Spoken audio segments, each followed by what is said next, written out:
Recording is on. All right, let's begin. So again, we're going to talk about the Great Depression. We're going to talk about how it happened. We're going to talk about what it was like. We're going to spend a lot of time on what it was like, but we're also going to spend some time talking about how it happened and a little bit about the stock market crash and stuff. So if I'm explaining something and it's still not making sense, guys, it's really important you let me know, because there's certain aspects of this, like stock market. You don't need to be like experts in stock, right? Like you don't need to get out of this class and then go start buying Dogecoin and stuff, but you got to know why it crashed and what led to it. So what I'm explaining doesn't make sense, please stop me, tell me in the chat so I can explain it more. You can just send me a private message and be like, hey, what do you mean? And I'll explain it a little better or a little different. So let's get into it. Let's get started. Key point one. So remember, as the US is being the US, it's still transitioning from a rural agricultural economy, which is the majority of the economy early on, to an urban industrial one. And that urban industrial one is led by massive, large corporations. Westinghouse, Standard Oil, Carnegie Steel, right? All these corporations are what is leading the economy. Even though that change has been going on since the Gilded Age, it is still occurring during this time period. It's still happening in the background. So I'll give you a quick minute and a half to get into that key point, and then we will get started with Black Tuesday and the crash of the stock market in 1929.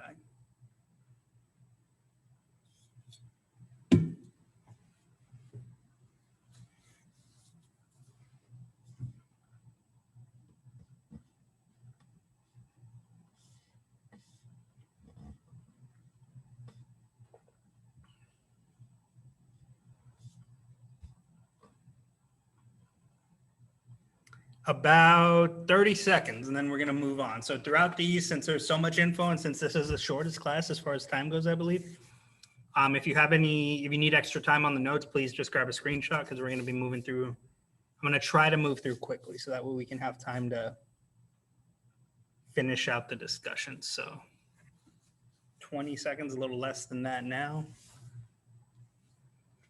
By the way, one of my favorite images from this time, because it's okay to laugh at in my mind, is coming up next. So I'll talk about the image, and then I'll get into the info on the slides. So actually, I'll get into the info first. I'll talk about the image at the end. So Black Tuesday, October 29th, 1929, is the day that the stock market crashed big time. Now, it's really important that you know stock markets don't just crash in one day. It takes longer than that. This is a weeks-long process. But the big crash where the panic happened, right, where the major event, it's on the 29th, right?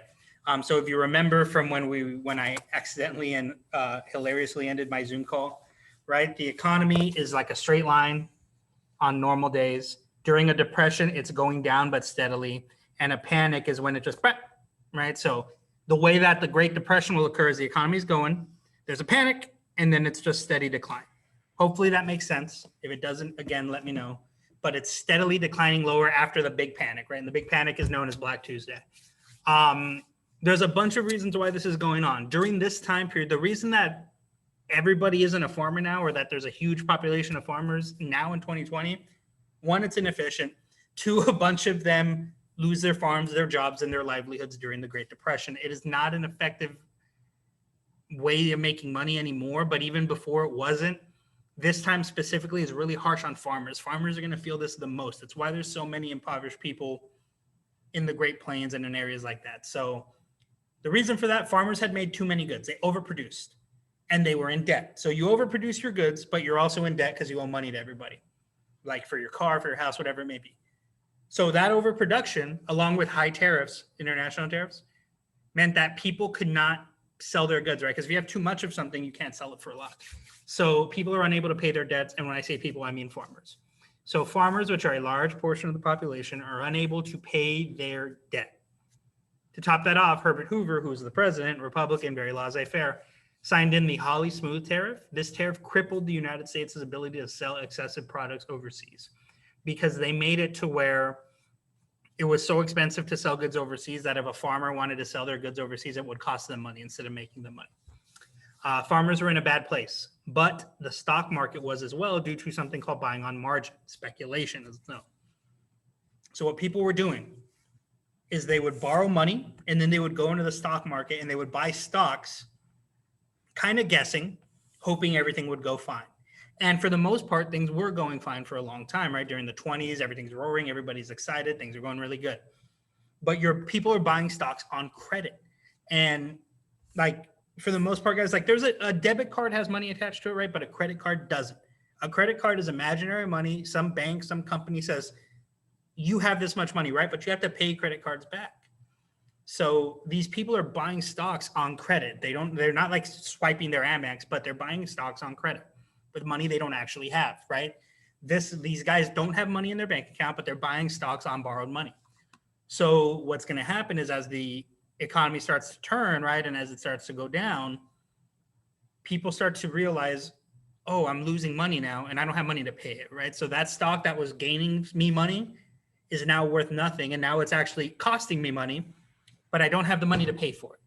Does that part make sense? Like the stocks are now, instead of making people money, costing them money, but they don't have money to pay for it because they bought the stocks on credit. So what ends up happening is the economy is going to crash and tank, and because these people do not have money to pay for the stocks that are now worth nothing.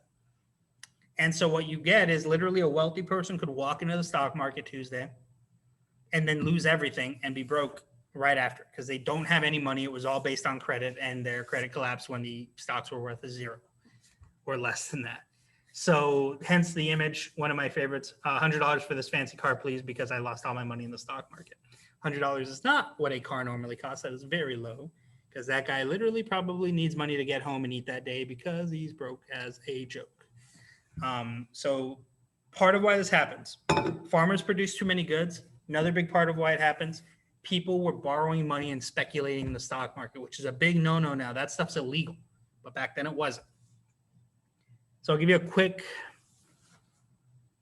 minute and a half, maybe a little more, to get the info that you need. Again, make sure you point out the Hawley Smooth tariff. The Hawley Smooth tariff is critical, as well as buying on margin or speculation in the stock market. Those are big reasons why the crash happened. On the next slide, we're going to get more specific about farmers and what happened to them.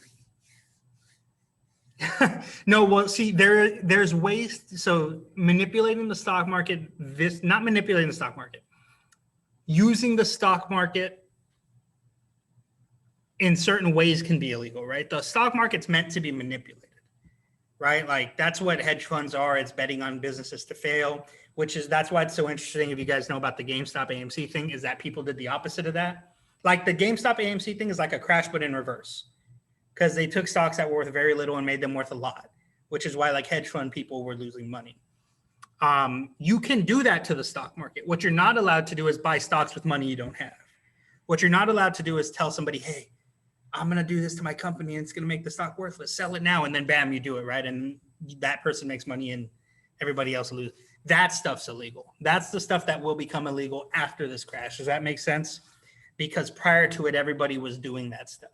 Now, whether or not Wall Street is fair now is a different discussion, right? But prior to this, like the stock market was around and there were no rules to govern it, no rules to regulate it. It was the Wild West. People were doing whatever they wanted. And because of that, bam, big depression, right? And because of the situation farmers were in, it's even worse for them. And now there's rules. We're going to talk about the SEC and all those companies that come up because of that and set up the rules. So let's move on. If you need this, I'll give you a few more seconds to grab a screenshot, and then we'll go ahead and move forward.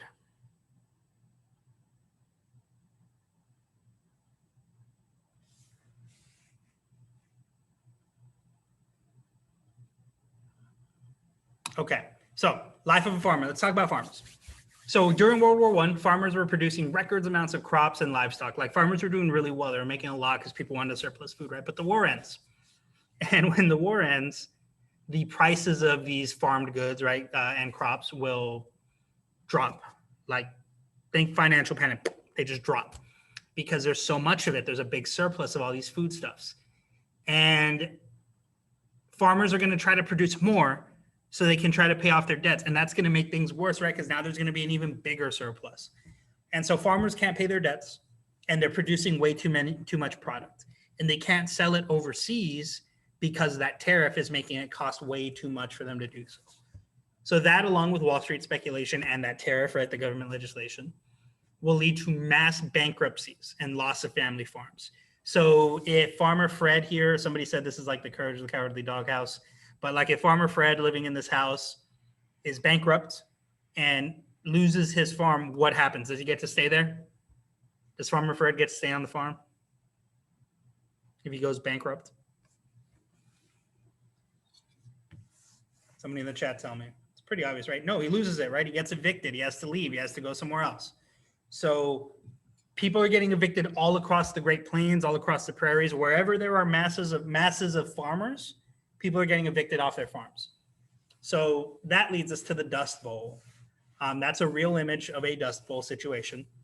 And I have more on the next slide. From 1930 to 1936, more or less, it's a period where severe dust storms will damage the ecology, which means like the landscape, and the agricultural background of the American and Canadian prairies.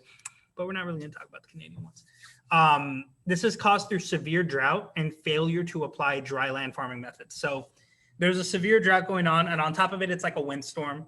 But there's also a lack of dry land farming methods being used on the ground. So there's these steps that farmers take in order to make the ground sustainable and safe. And farmers aren't doing those things. Why do you think they're not doing those things? Chat, tell me, what do you think?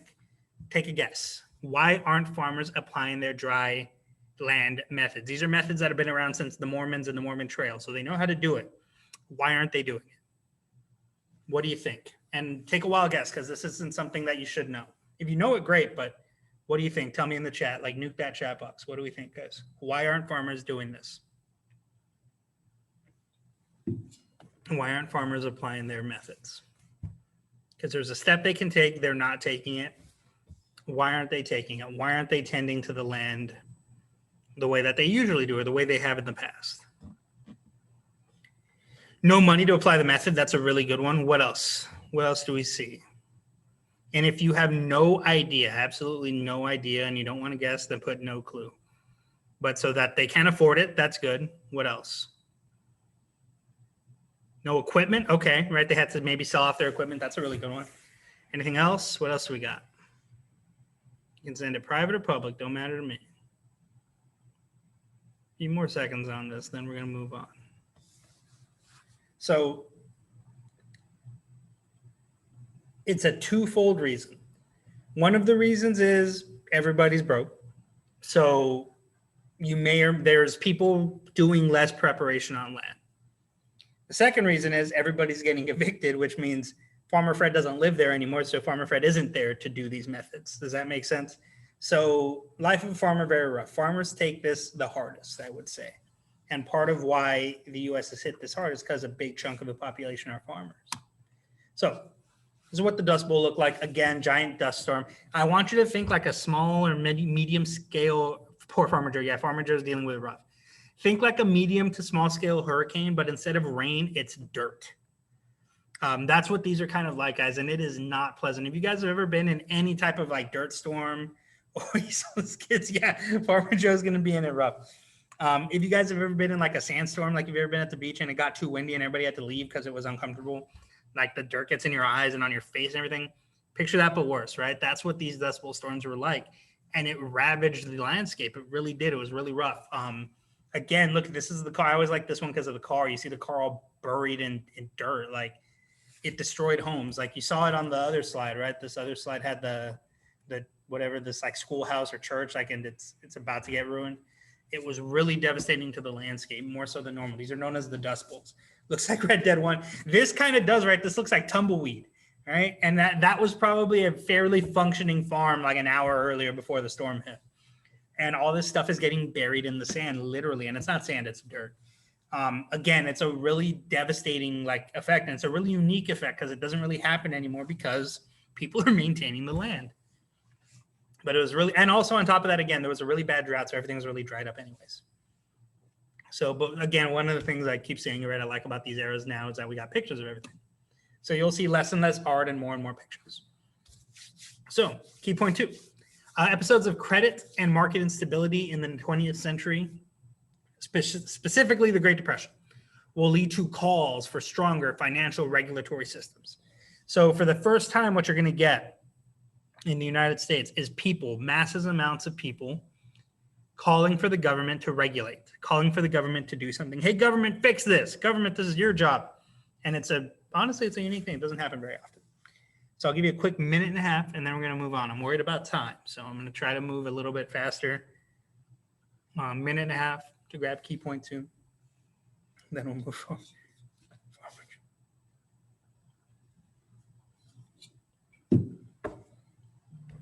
And then we're going to talk about the effects of the Great Depression. And then we're going to talk about a political shift in the United States. So first we'll talk about the effects, and then we'll talk about that political shift, because it will come. It comes during this time period, at least the initial one, the initial shift.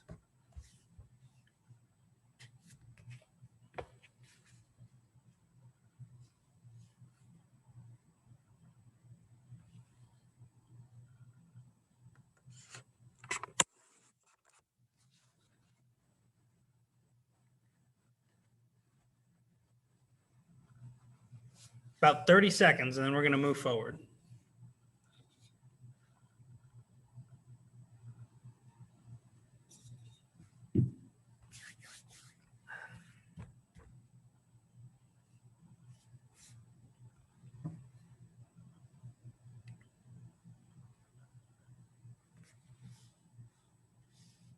All right. So this is Great Depression lady, very sad. When you Google Great Depression, she's usually one of the first things you see. Poverty and homelessness hit horribly. People foreclose on mortgages left and right. When you foreclose on your mortgage, that means you lose your home. Somebody kicks you out. Usually the bank owns it. Shanty towns, known as Hoovervilles, will develop, and this is a criticism of Hoover and his economic plans. Hoover is an old school Republican who believes that the economy will fix itself. He believes in laissez-faire, right? What's laissez-faire mean again? Somebody tell me in the chat, what's laissez-faire? When you practice laissez-faire economy or laissez-faire government or laissez-faire anything, what are you doing? Leaving it alone, right? Hands off. Good job. So in response to that, people are like, this is your fault, Hoover. You're not doing anything to help us, right? So this is a soup kitchen. If you guys ever heard the term soup kitchen, this is what the interior would have looked like. Soup, coffee, bread. There was one for the Teams one. The Teams logo is a soup kitchen. The Teams background for today's lesson is like a soup kitchen line, soup line. But these shanty towns, again, these are, well, minute on the clock. Shouldn't take you too much for the notes. In the chat box, do me a favor, nuke the chat box. What do you see in the shanties? What are you noticing? Point out things that you're noticing. What are some details? And look closely. Put them in the chat. What are you seeing about the shanties, specifically about these things? Made out of scrap metal. They're really close. What else? Think about details. Look inside or look on the outsides. Like, what are you noticing? Look at the people, maybe. Think like, compare it to like a homeless thing now, right? What's different? Like, what's unique? So I like that they're close together. They're made of scrap metal. What else are you noticing?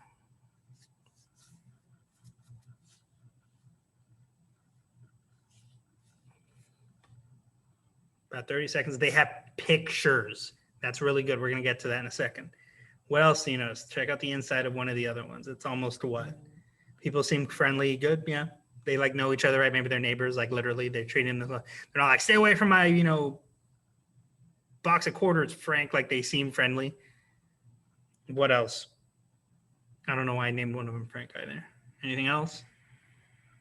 So the pictures is a really good one. So homeless houses, yes. So Brian, you got it right there at the end. So these are people who used to have homes, right? And I know everybody used to have a home, whatever, but like, which one's Frank? I'm going to say that this guy's Frank. This guy seems the nicest. But these are people that a few days ago, a few weeks ago, a few months ago, looks like a neighborhood. That's a really good one. Would have lived in a home, right? And then they lose their home and they have nothing. They have their stuff, but they have no home. Hence the paintings, right? Like this guy's got paintings on the outside. This looks like a family picture. I guarantee you there were family pictures in these. This one, if you look really closely, you see like cups and plates and stuff like at a table. Like it's furnished on the inside. You know what I mean? Like shanty towns aren't furnished. These are. That's why they're Hoovervilles, right? This is like, I used to have a house. I used to have a table with plates and stuff. I used to have pictures of my family, but now I don't, right? Now I live in this shack and I have just some of my stuff here piled in here with me. So yeah, this one's Frank. Good job, guys. I appreciate that. So yeah, these are the Hoovervilles. That's what makes them unique and different from, say, if you look at a tent town in LA in 2020, right? The difference is these people used to have homes, but due to the pressures of the Great Depression, they don't anymore.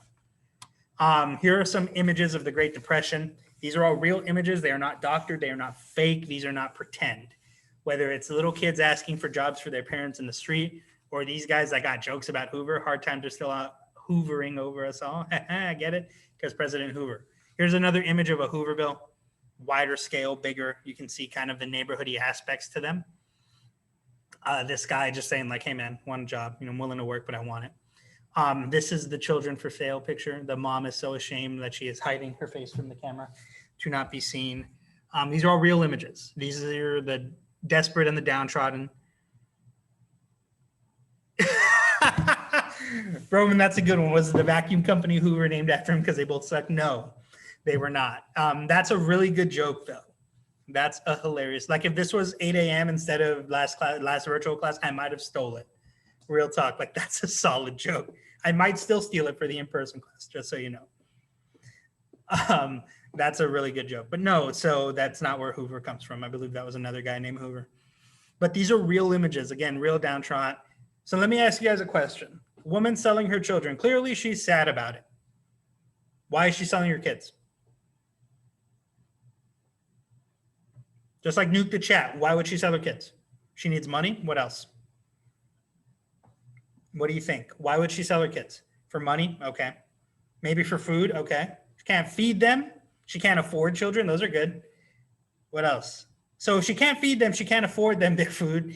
So she has less expensive. So the children can have a better life. Thank you, Spirit. So the children can have a better life, right? So this is a Great Depression, right? It's the big sad. A lot of people are losing their money. They're losing their jobs. They're losing their families, their houses, blah, blah, blah, blah, blah. But is everybody? Yes or no? Is everybody losing their jobs? Is everybody losing their fortunes or their money or their houses?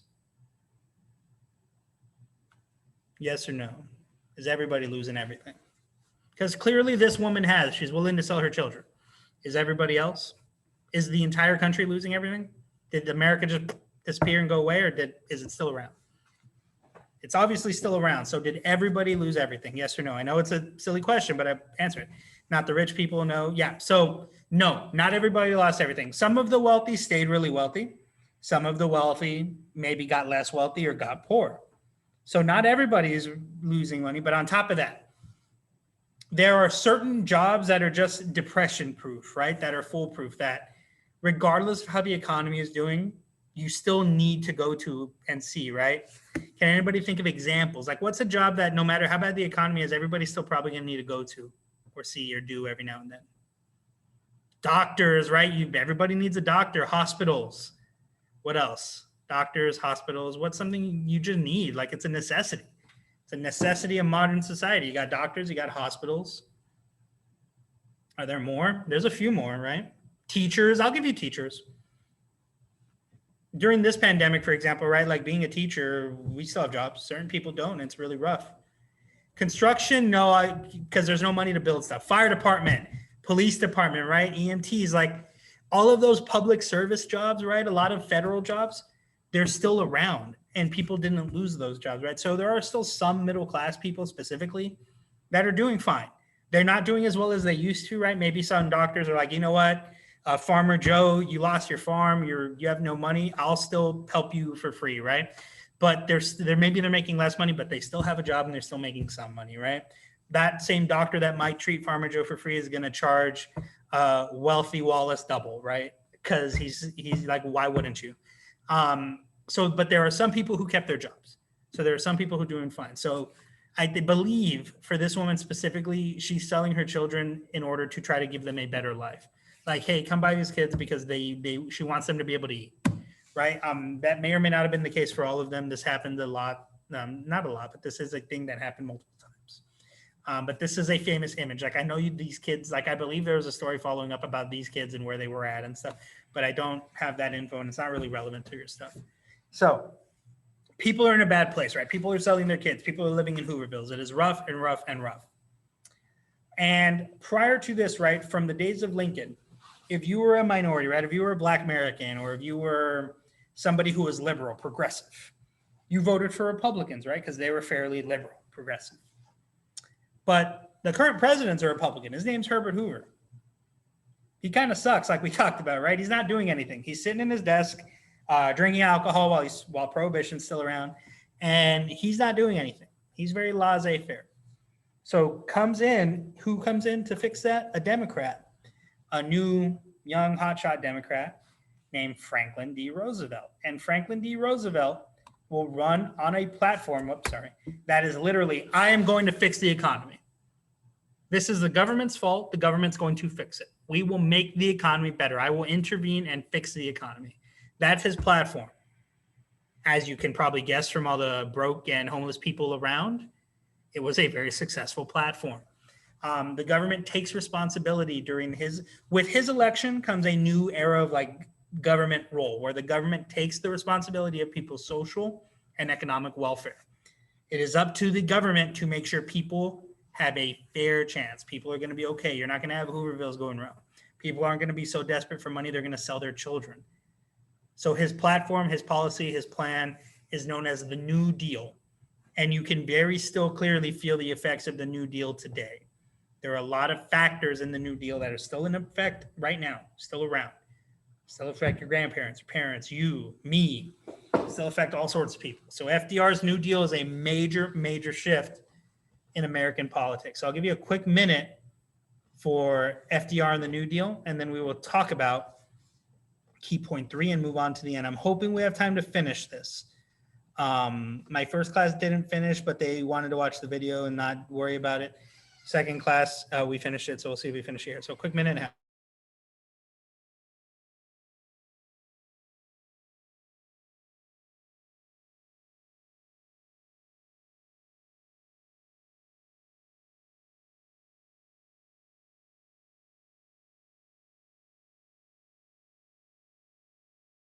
Theo's in here. How y'all doing? No, you just came to bother you. Fair enough.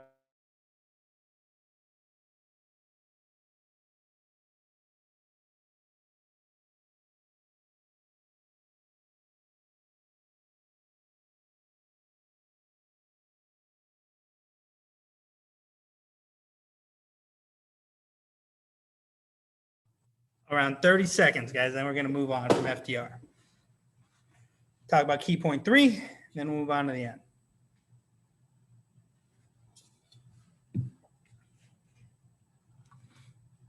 All right, let's move forward, actually. If you need this, grab a screenshot. Key point 3 is up. So during the 1930s, policymakers will respond to mass unemployment and social upheavals due to the Great Depression. So they're like cousins. Like the Roosevelt family is really big. They're not like brothers or anything like that. They're related, but like distant related. They're not like, yeah, they're like cousins. The Roosevelts and like the Kennedys are like almost royalty in that sense. They're not like incesty, but they're like cousins. I don't quote me, but they're like distant relatives. They're not super, super close. They're from the same big name, like wealthy New York family though. So they're not like closely related. Like FDR didn't go to like wasn't at the family reunion with Teddy, but they're some like distant. They're from that same Roosevelt umbrella somewhere, tree, right? Family tree, I guess you would say. There's not like two Roosevelt families. It's hard. Yeah. So that the U.S. transforms. This is really important. Because of the upheavals of the Great Depression, the U.S. will transform into a limited welfare state. They will transform into a limited welfare state. That means that the goals of modern American liberalism are going to change. What it means to be a liberal is different than what it used to be. So I'll give you a quick minute. And again, if you need time on that, grab a screenshot because we're going to try to move through this quickly. I want to make sure we have enough time to get through it all. So that way we have enough time for the exit ticket. So again, the U.S. changes into a limited welfare state. And again, FDR's plan is called the New Deal. It's got 2 phases and a couple of main parts.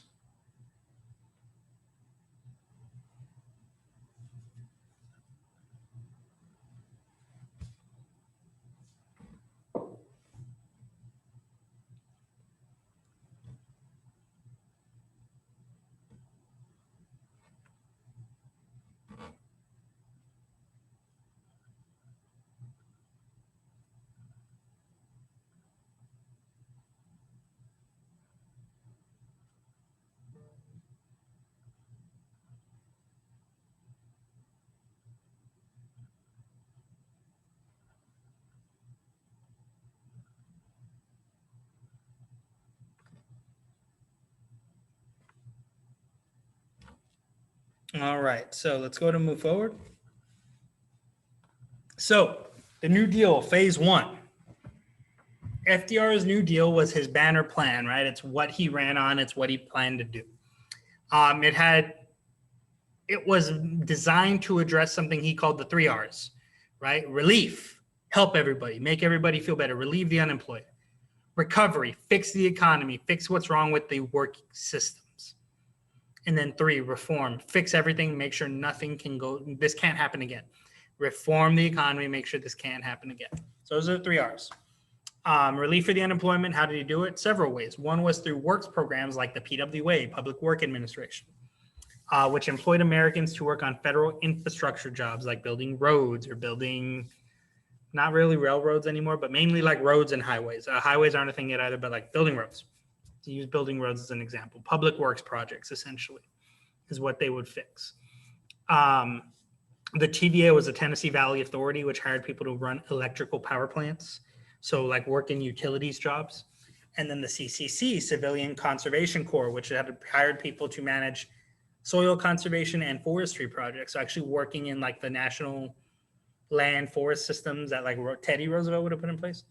Like the prerequisite to the National Park Service, for example. That's kind of what these guys are like. That's not what they are. It's not what they are. Don't write that in. But like this, they're like, they do that kind of job where they manage the forest projects and they manage soil conservation and animal conservation and all those things. So that's what the CCC does. So he's giving people federally funded jobs and helping them get work so they can go and spend money in the economy. So that's the first R, that's relief. I'll give you a quick minute for that. Because we are running, now we got time. So I'll give you a minute and a half for that. That's the first R, relief. Public work, give people jobs, get them back to work. Which people love, by the way.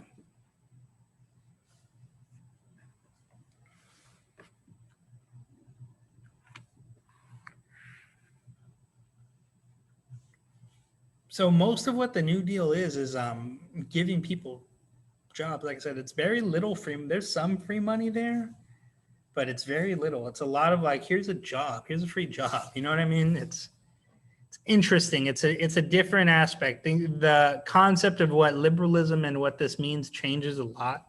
It's changed a lot since the 1930s, obviously, but it changes. It's almost changing as it's happening in a weird way. So he's giving people jobs. That's the relief. Help them. Give them a job. And then we're going to talk about recovery and reform. The second 2 parts of phase 1 of this New Deal.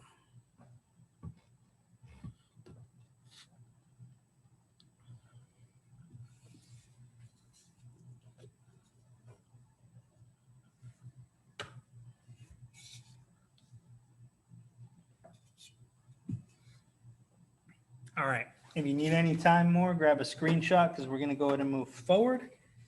And we're going to talk about continuing phase 1 of the New Deal. We're going to talk about recovery and reform, because we already talked about relief. So recovery for businesses. Mind you, there is a giant typo in the way this second part is worded, so be careful with it. The National Industrial Recovery Act, wow. Basically what they do is they create security for workers in industry. They provide minimum wage. They establish a federal minimum wage. If you're going to employ workers, you need to pay them this much at least, right?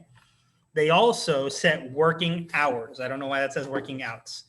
The part about competition keeping wages low just means that in a system where you're letting factories compete with one another, wages tend to be lower. So how does he fix that? He creates a minimum wage. He establishes a set working hours. He limits the control on petroleum items. Petroleum items means like gasoline-based items. Why would it be so important to limit the government or to limit freedom on how much you could sell gasoline-based items for? What does that do to people? Like imagine if you're driving on the highway, right, and you see the signs, those signs that say last gas for 100 miles, and you turn around because you realize, oh, I don't have enough gas. If that gas station owner, it's kind of like monopolies, right? So let's say that you're driving through the highway, and I'm sure you guys, if you guys have traveled in Texas, like you see those signs, and it'll say like, stop now, last gas for 150 miles, right? If you stopped at that gas station and it's the only gas station in 150 miles either direction, right? What can that gas station owner do with the gasoline if there's no rules? How much can he sell it to you for? For a really high price, right? He could treat it like gold. And that is really bad for the average American. So FDR regulating it means that that's why even if it's the only gas station for 1,000 miles, right? The price is still going to be $3, right? $4, $2, whatever the price is, it's only so much. It's why when you drive through the thing and you see a bunch of gas stations everywhere, the prices aren't really different. They tend to be around the same. It's why, like, even though Quick Trip's a big company, they can't sell their gas for $1. It still has to be $1.80. You know what I mean? Or it has to be around there. It's because it's regulated. So that's recovery. Reform. The Glass-Steagall Act, which fixed confidence in banking. Basically, prior to this, a bank got your money because you say put in a bank. That bank could do whatever they wanted with it, invest it whatever way they wanted. And typically, those banks invested your money in the stock market. And they went and gambled with it like they went and bought a bunch of Dogecoins with it. So this act prevents that. Hey, there's only so many things you can do with people's money if you're a bank. You can't just invest it in whatever you want anymore. You know, you got to keep it safe. So that's one thing. The next thing is the FDIC. This is really important and actually something you might want to keep an eye out for. When you go to a bank, whether it's for you or your parents or whatever, and you want to put your money in there, your bank should have one of these logos, right? An FDIC logo. If the bank doesn't have this logo, don't go there. Because what the FDIC logo does is it guarantees, one, it's from this commission, right? The Federal Deposit Insurance Corporation. And it guarantees your money by the federal government. So if you have your money stored at an FDIC bank, and let's say something happens, let's say somebody robs the bank, or let's say the bank closes tomorrow because the owners were corrupt. The federal government insures your money, meaning that it is not gone. That's why if you've ever seen like bank robbery movies like Heat, and the robbers are walking in like, we're not here for your money, we're here for the bank's money. Your money is like insured by the government, because it is. If somebody robs a bank, your money does not get robbed with it. Your money is insured by the government. The government backs up the money that is put in the bank.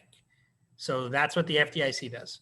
And then we have the SEC, the Security and Exchange Commission. They regulate the stock market. They're the ones that make rules for the stock market. Hey, you can't insider trade.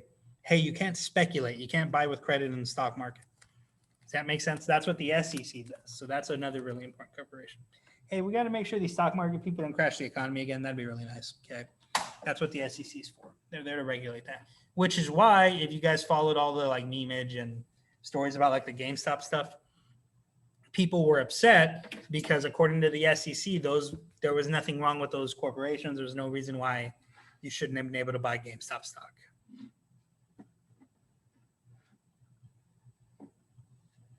What did they do? They did it. If you're talking about the GameStop people, or are you talking about like what people did to crash the economy in 1929? Can you elaborate on that question? Because I'll be glad to answer it. But yeah, So what the GameStop people did, a hedge fund is a group of people that put all their money together and they bet on a company to fail, right? we're not getting into the specifics of how or why, but their money is locked in. GameStop's going to go out of business. It's going to fail. So the stock's going to be worth very little. But what these people did is they went onto these trading apps or whatever, and they bought GameStop. So the hedge fund is betting on nobody wanting to buy GameStop stock. But what these people, the Reddit people, did is they bought GameStop stock. So what that did is it made the price of GameStop go up. So the hedge fund loses money, but the regular people keep money. It's like a reverse crash, where a crash means the price goes down. GameStop stock, AMC stock, it went up instead. So that is what they did. So yeah, they did that stuff in reverse, which is why, again, people are upset when they were like, they regulated GameStop trading for a while and stuff. And it was like a big, because there's no reason why you shouldn't legally have been able to do that. So manipulating the stock market isn't illegal, but doing shady stuff is.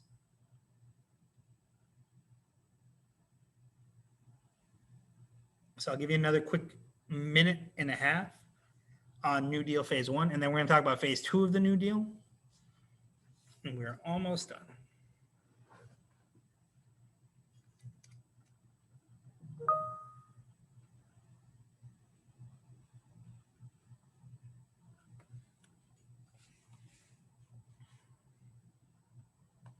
That's Herbert Hoover, by the way. The vacuum guy, vacuum president. That's funny.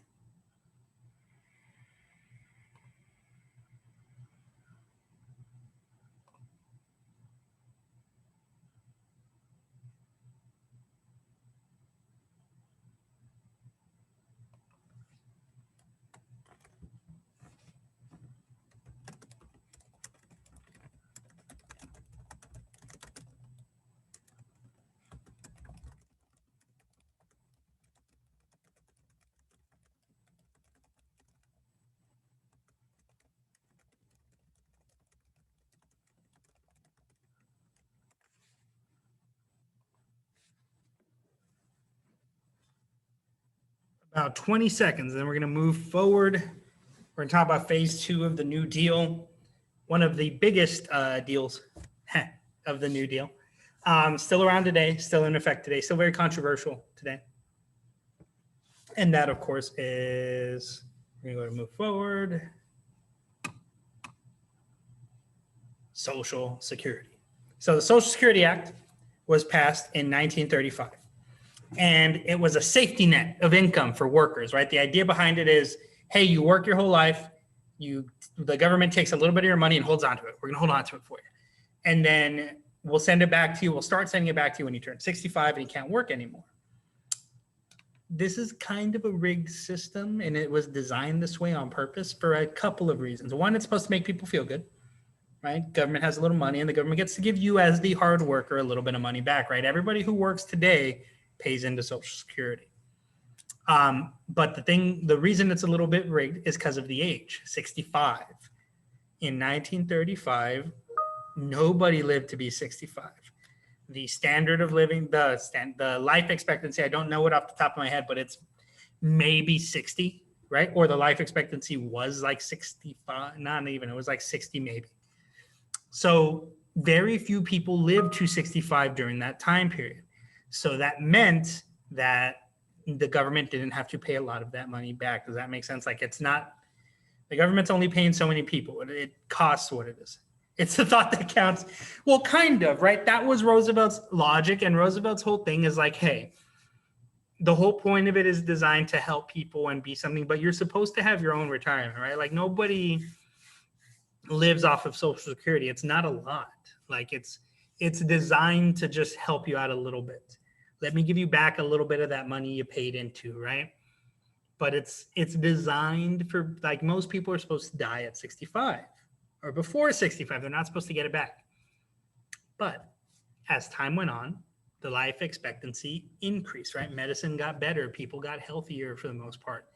So, but the Social Security age stayed 65, right? And it's a big issue today because people argue if, like, my generation is going to be able to get their Social Security. I would say pretty safely that your generation probably won't get to spend your Social Security because so many more people are living to 65 and beyond. So it's an issue, but it's a major one. But during the time, it was very helpful. It was very influential. It was a really big deal, and a lot of people really liked it. Like, yeah, Social Security. It's one of the things that made everybody like FDR. So I'll give you a quick minute and a half on Social Security, and then we have one more slide to go, and then we'll move on to the exit ticket.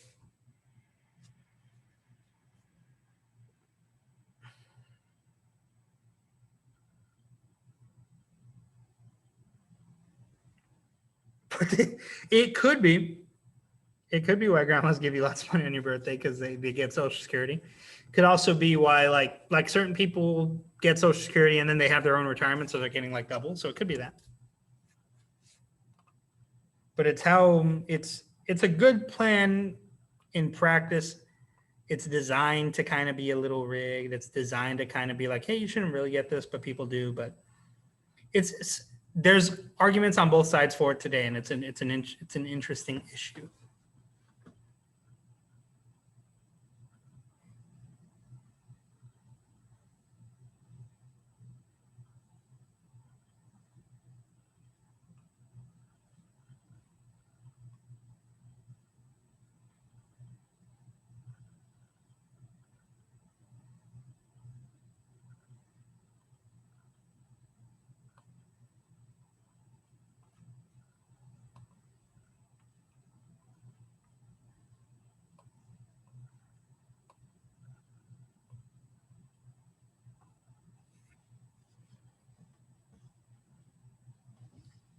All right, let's go to move forward. If you need this, again, grab a screenshot. We're going to move on to the last slide before we finish for today.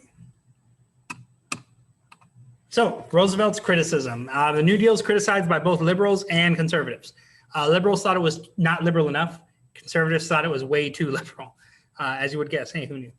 The Supreme Court, through Supreme Court cases, the New Deal is narrowed. So Roosevelt had this big plan for it, narrowed it a little bit through Supreme Court cases. Roosevelt's reaction to this is he got involved in something called the court packing scheme. It's a big blemish on Roosevelt's presidency. He wanted to make a new rule that stated that Supreme Court justices had to be replaced when they turned 70 and a half. Hey, Supreme Court justice, you turn 70, bam, replaced. And he aimed to pack the court with his supporters as a result. So if Roosevelt had got his way, he would have replaced 6 judges with party supporters. But both parties in Congress opposed this rule and did not let it pass. Politicians tend to not like when presidents try to mess with the Supreme Court. And this is one of those times. So about a minute and a half on the clock. And then we'll move on to the exit ticket. This is the last thing we need to do. It's the last thing we need to cover. This is the last slide, I should say, and then we'll talk about the exit ticket.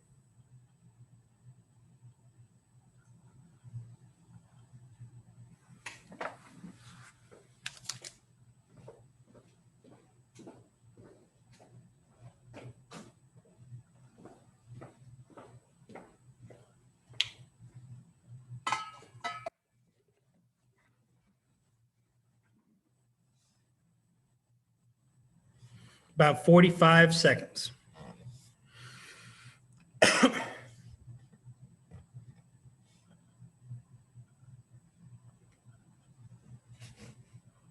Oh, sorry.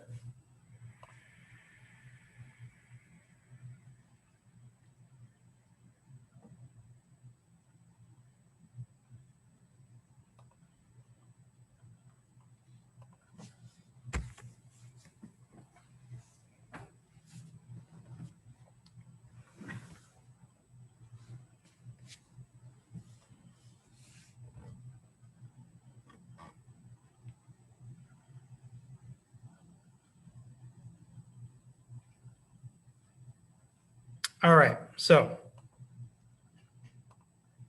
exit ticket time, right? 3 questions, pretty straightforward, pretty easy. Identify the significance of Black Tuesday and explain how stock market speculation led to the Great Depression. Identify, then explain the conditions and livelihoods of those during the Great Depression. So what was it like to live there? And then explain the 3 R's and then the significance of Social Security. So you've got about 3 minutes left in the class, a little bit less than I would like, but it happens. You do have electives after this, I believe. Group 3, maybe not. Group 1, I'm sorry. Yeah, you guys got electives. So take a couple minutes. Shouldn't take you more than like 5 minutes to answer. That's pretty easy exit ticket. If you have any questions, guys, let me know. Otherwise, you are good to go. Have a great rest of your afternoon, and I will see you all tomorrow. See you, Roman. Have a good one. See you, Jonathan. Have a good one. So, like I said, I'll linger for a minute or two if there's any questions. Otherwise, guys, you are good to go. Enjoy your elective time. Make sure you submit your exit ticket. Does your picture just say poop? That's hilarious. The juvenile sense of humor that I have sometimes finds that really funny. Because it's like a deadly skull guy, but it just says poop. All right. I'll see you guys. Have a good one.